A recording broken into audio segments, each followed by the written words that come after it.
जय श्री राधे बंधुरा आगामीकाल बैशाख मासेर कृष्णपक्षेर बरुथिनी एकादशी पालन करले अजूत बत्सर तपस्या करले जे फल लाभ है शुधुमात्र एकटी एकादशी पालने किन्तु सेई एकई फल लाभ। एकजन भक्तबंधु आमाके कमेंट करेছে যে যদি এই একাদশীর ফলে আমাদের সকল পাপ থেকে মুক্তি পেয়ে থাকি তাহলে তো ব্যক্তি আর কোনো পুণ্যকর্মই করবেন না।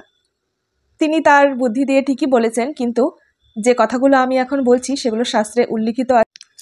जय श्री राधे बंधुरा आगामीकाल बैशाख मासेर कृष्णपक्षेर बरुथिनी एकादशी सकलके এই एकादशीर आंतरिक प्रीति और शुभेच्छा। आसुन आमरा सकले श्रद्धा एवं भक्ति सहकारे आगामीकाल এই एकादशी आनंद सहकारे पालन करी।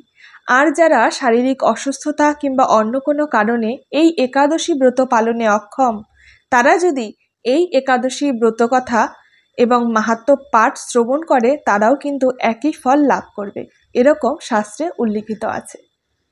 আর এই বরুথিনী একাদশী পালন করলে অযুত বৎসর তপস্যা করলে যে ফল লাভ হয় শুধুমাত্র একটি একাদশী পালনে কিন্তু সেই একই ফল লাভ হয় এবং এই একাদশীর ফলে সহস্র গোদানের ফলও লাভ হয়ে থাকে।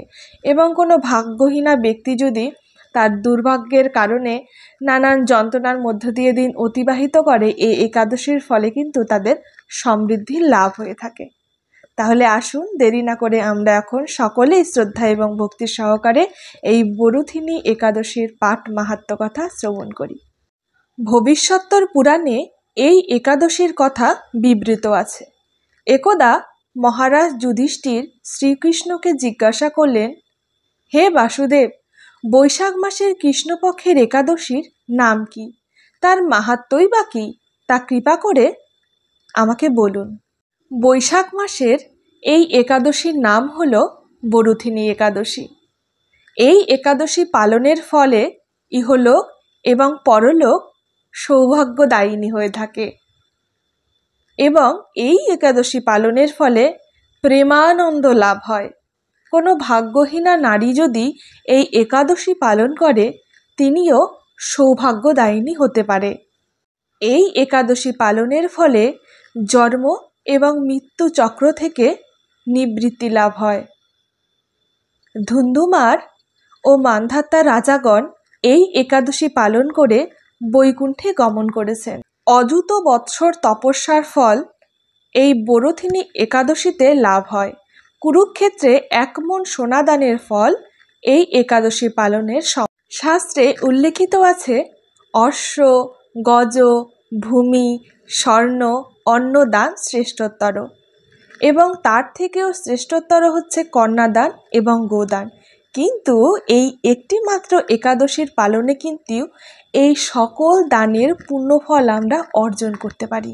এই একাদশীর দিন মধুসূদনের সেবা করে রাত্রি জাগরণ করলে মধুসূদন অত্যন্ত প্রসন্ন হয় এবং অন্তিমে পরমাগতি লাভ হয়ে থাকে। পাপভীরু ব্যক্তিরা যারা যমের যাতনা থেকে ভয় পেয়ে থাকেন তাদের কিন্তু এই একাদশীর ফলে যম যাতনা নিবৃত্তি হতে পারে। যে ব্যক্তি এই ব্রত পালন করবে এবং এই ব্রতের মাহাত্ম্য কথা শ্রদ্ধা এবং ভক্তি সহকারে শ্রবণ করবে তারা কিন্তু সহস্র দানের ফল লাভ করে থাকবেন। এই ছিল বরুথিনী একাদশী মাহাত্ম্য কথা।